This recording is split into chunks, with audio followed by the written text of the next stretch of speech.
Halo pemirsa, jangan lupa subscribe YouTube channel official iNews dan nyalakan loncengnya. Dan pemirsa, untuk mengetahui kondisi terkini di gereja, lokasi ledakan, dan juga kondisi korban ledakan bom, kita juga sudah terhubung dengan Nana Jamal di Gereja Katedral dan Yoel Yusfin di Rumah Sakit Bayangkara.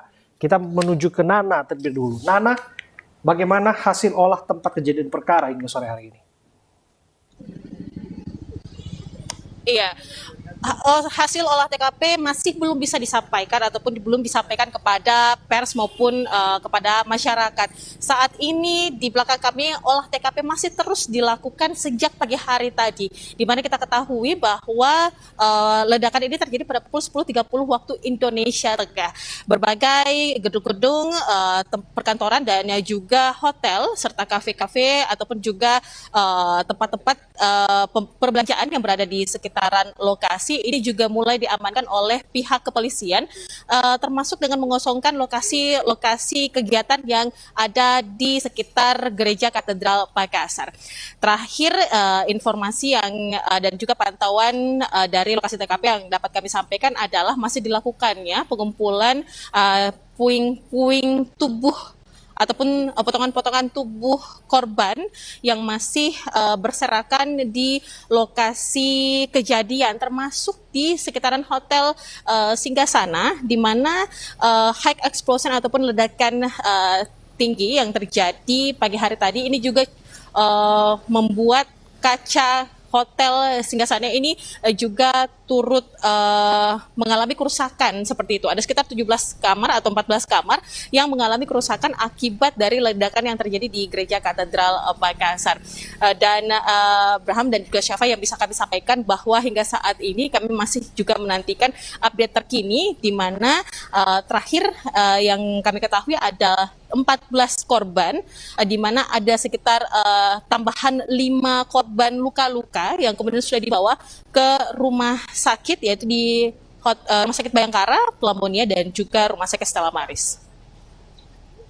Ya Nana, apakah hingga saat ini polisi sudah berhasil menentukan jenis bom dan juga sudah menyelidiki dugaan siapa jaringan yang bermain dari aksi ledakan pagi tadi? Iya, Syafa, belum ada informasi teknis yang disampaikan dari Polda Sulsel kepada pihak pers ataupun masyarakat mengenai jenis bom apa yang kemudian digunakan. Ini juga belum disampaikan, dan termasuk apakah ini termasuk jaringan Jamaah Islamiyah yang kemarin sempat dilakukan penahanan di Kecamatan Biringkanaya di Sudiang pada bulan Januari 2021 lalu. Ini pun juga masih dalam penyelidikan dari pihak kepolisian. Sampai sejauh ini olah TKP masih terus berlangsung, dan clear area ini juga masih dilakukan oleh pihak kepolisian, di mana masyarakat tampak antusias untuk menyaksikan dari jauh TKP pengeboman yang terjadi di Gereja Katedral Makassar. Karena sterilisasi dilakukan di tempat Anda melaporkan, bisa dijelaskan kepada kami lokasi mana saja yang bisa diakses oleh warga dan tidak boleh diakses karena olah tempat kejadian sedang dilakukan oleh polisi? Iya.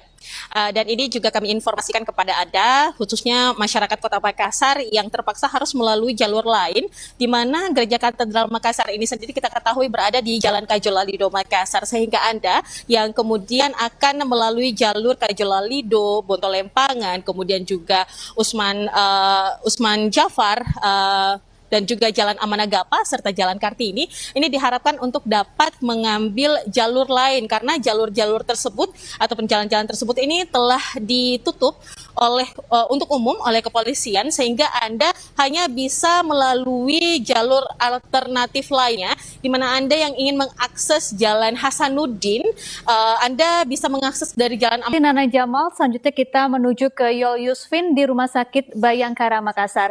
Yoel Yusfin, ada berapa korban yang dirawat di sana dan saat ini bagaimana kondisi para korban? Baik Abraham dan Syafa, saat ini saya sedang berada tepat di depan pintu masuk Rumah Sakit Polri Bayangkara Makassar.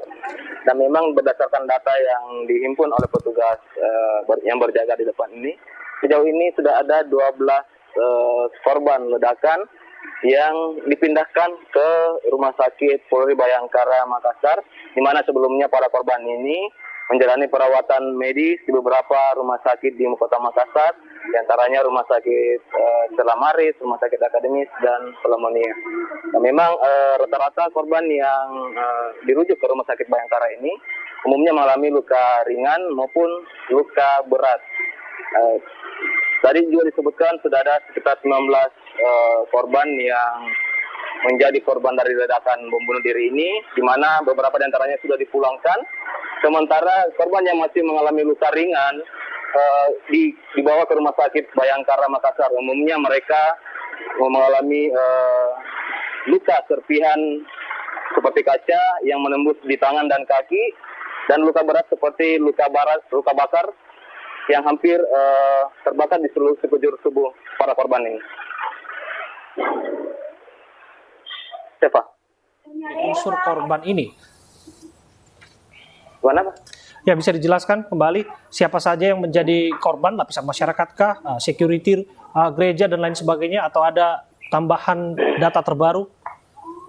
Baik, Abraham, dapat kami laporkan bahwa jika hasil olah TKP sejak siang dilakukan oleh pihak kepolisian hingga saat ini, korban yang menjadi korban dari ledakan bom bunuh diri ini umumnya rata-rata dari jemaat yang baru saja menyelesaikan ibadah, dan ada beberapa petugas security maupun petugas kebersihan warga yang berada di lokasi saat lokasi kejadian.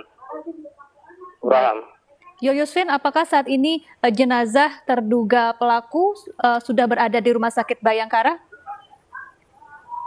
Siapa dapat kami laporkan juga bahwa untuk Rumah Sakit Bayangkara sendiri khusus merawat para korban yang menjadi korban dari ledakan bom bunuh diri ini. Sementara untuk terduga pelaku jasadnya sudah dibawa ke ruang Bitdokes Polda Sulsel untuk dilakukan identifikasi selanjutnya. Bagaimana dengan keluarga para korban? Apakah akses informasi diberikan kepada mereka? Utamanya korban yang mengalami luka sedang hingga berat yang dirawat di Rumah Sakit Bayangkara. Baik, Abraham, memang kita lihat saat ini di belakang saya masih banyak keluarga korban yang masih menunggu informasi dari petugas terkait penanganan dari keluarga mereka yang dirawat di dalam rumah sakit, dan menunggu kepastian apakah keluarga korban ini sudah ditangani dengan baik, sehingga nantinya mereka berharap para korban ini bisa dipulangkan ke rumah sehingga bisa menjalani perawatan di rumah masing-masing. Oke. Abraham. Terima kasih informasi Anda, Yoel Yuswin dari Rumah Sakit Bayangkara Makassar, dan sebelumnya ada Nana Jamal di Gereja Katedral Makassar, Sulawesi Selatan.